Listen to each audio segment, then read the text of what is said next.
Hello everyone, this is Sterling from Kanen Coffee, and today we have the Lelit Bianca with us in the shop. And I came in for a few issues. Mainly, the machine was needing a general tune-up on both of the boilers, the group head, also just fixing and cleaning a lot of the scale buildup that was in this machine. There was quite a bit, so it took quite a while.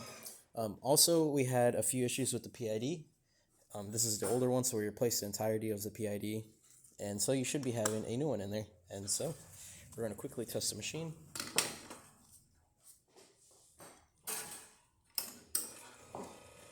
Now, don't worry if this runs a little too fast or a little too slow. We don't calibrate any of the grinders to our machine, or to the machine. Of course, you have a calibrated grinder at home to use the machine with, but we're just going to brew at 9 bars. We're just going to brew a shot. Seems our grind's a little too coarse, but that's perfectly fine. We're just making sure that water comes out of the group head.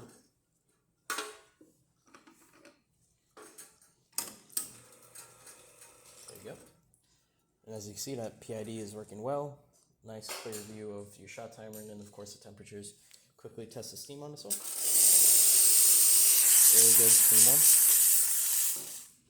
And also the hot water. And yeah, that's about it for this repair. If you like this video or any of our other repairs on our channel, leave a like, subscribe, and hit the bell. Thanks for watching.